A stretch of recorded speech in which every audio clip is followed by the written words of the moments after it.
नमस्कार बच्चों। हम लोग रेट ऑफ रिएक्शन के बारे में पढ़ रहे हैं। ठीक है, तो हम लोग मैक्सिमम क्वांटिटीज़ के बारे में पढ़ चुके हैं जिनका डेफिनेशन हमको जानना इस ऑर्गेनिक के लिए ज़रूरी है। ठीक है, तो उसी क्रम में हम लोग अपने अब अंतिम पड़ाव पे आ चुके हैं।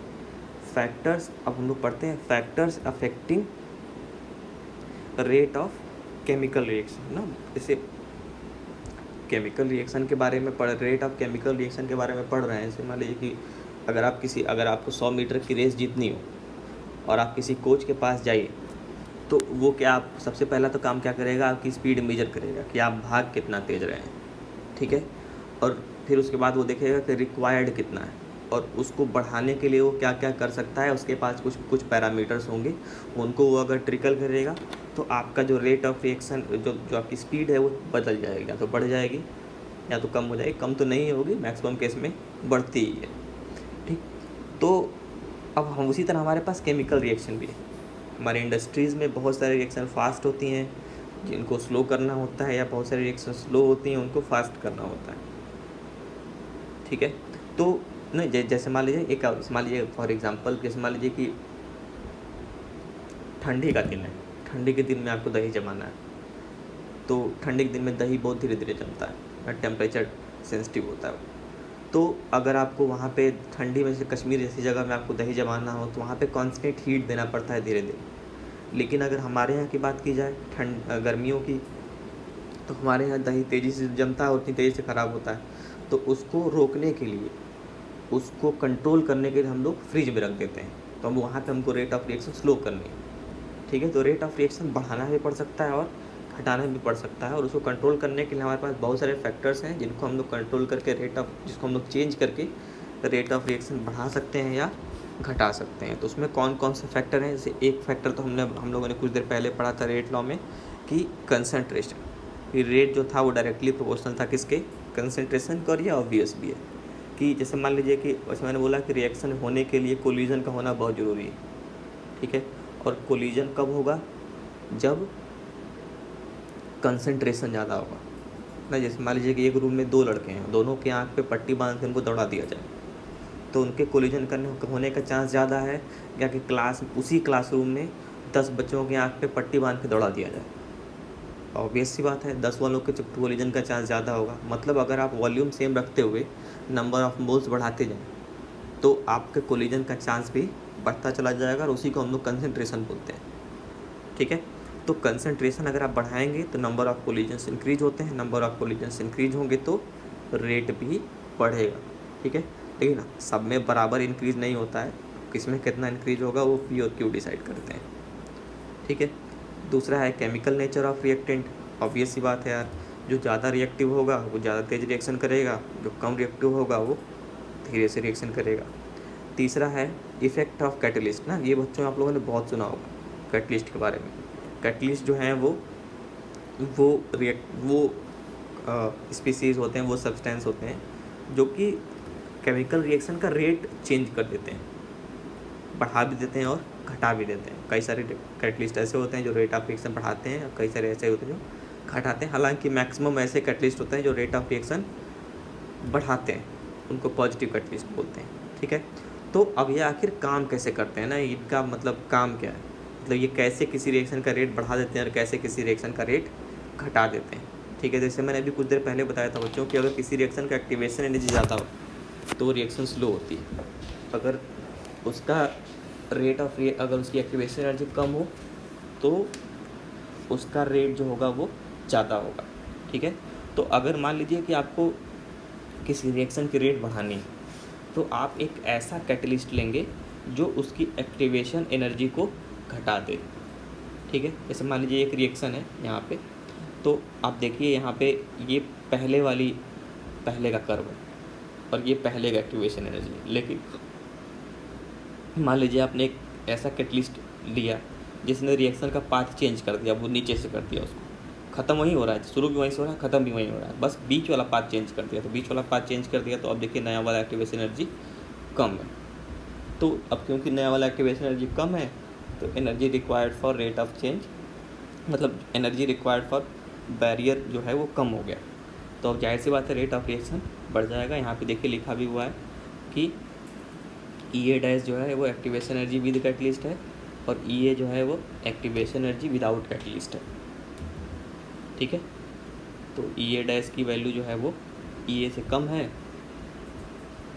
तो इसीलिए अब क्योंकि एक्टिवेशन एनर्जी कम है तो रेट ऑफ रिएक्शन ज़्यादा होगा, तो रेट विथ कैटलिस्ट जो है रेट विदाउट कैटलिस्ट ज़्यादा आएगा। ठीक है, एक और फैक्टर होता है रेट का टेम्परेचर।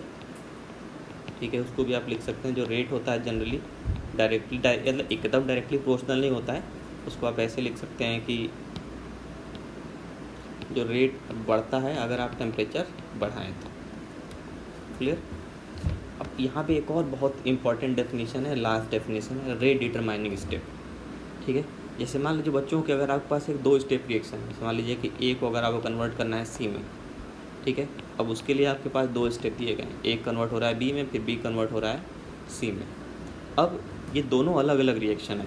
ठीक है, लेकिन अब टोटल ये जो पार्ट है किसके, ए कन्वर्जन इनटू सी के। ठीक है, अब इन दोनों रिएक्शन में कोई एक रिएक्शन फास्ट होगी, कोई एक रिएक्शन स्लो होगी। मान लीजिए कि ए का जो कन्वर्जन है बी में वो स्लो स्टेप है और ये फास्ट स्टेप है।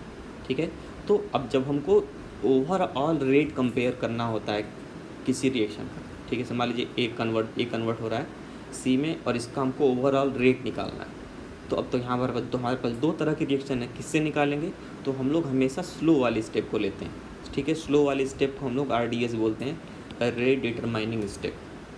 ठीक है, तो जब भी हम लोग रेट लॉ लिखते हैं तो जब मान लीजिए कि इसमें हमको RDS लिखना है, सॉरी रेट लॉ लिखना है, तो रेट लॉ जब भी हम लोग लिखेंगे तो ए जो होगा वो के इंटू रेट जो होगा वो के इंटू ए के बराबर होगा। क्लियर, क्योंकि ए जो है वो रेट स्लो स्टेप में अपीयर हो रहा है। क्लियर, तो आपका जो किसी भी मल्टी स्टेप रिएक्शन का जो रेट होता है वो हमेशा स्लोएस्ट स्टेप के ऊपर डिपेंड करता है। ठीक है, और यहाँ पे हमारा स्लोएस्ट स्टेप है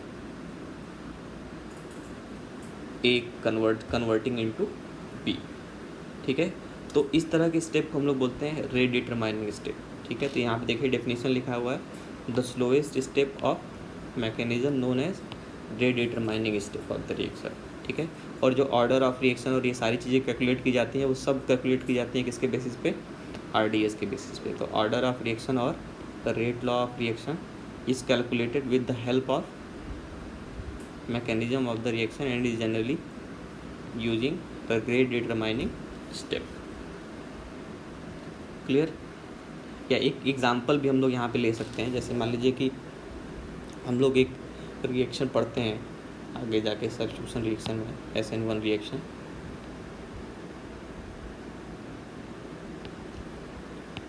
ठीक है, उसमें क्या होता है, जैसे मान लीजिए कि आपके पास एक कंपाउंड है, ये कंपाउंड है। ठीक है, इसका रिएक्शन आप किसी न्यूक्लियोफाइल से करा रहे हैं और आपका ये प्रोडक्ट बन रहा है। ठीक, ये रिएक्शन 2 स्टेप में होता है।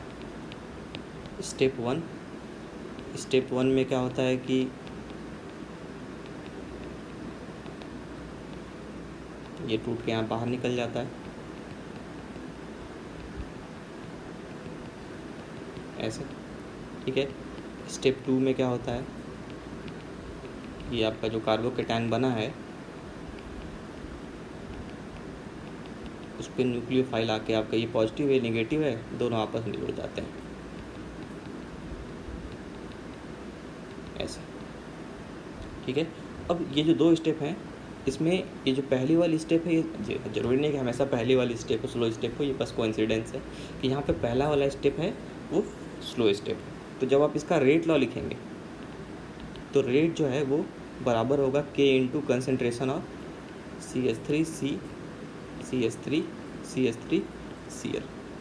क्या अंतर समझ में आया बच्चों? देखिए हमारे पास 2 रिएक्टेंट है, ये भी रिएक्टेंट है ये भी रिएक्टेंट है, लेकिन जो इसका रेट है वो सिर्फ और सिर्फ पहले वाले के ऊपर डिपेंड कर रहा है। क्यों? क्योंकि ये जो पहला वाला रिएक्टेंट है वही RDS में अपीयर हो रहा है, दूसरा वाला रिएक्टेंट जो है वो फास्ट स्टेप में अपीयर हो रहा है। तो इसका ऑर्डर जो होगा, अभी क्योंकि इसका पावर 1 है तो इसका ऑर्डर जो आता है वो 1 आएगा। क्लियर हुआ?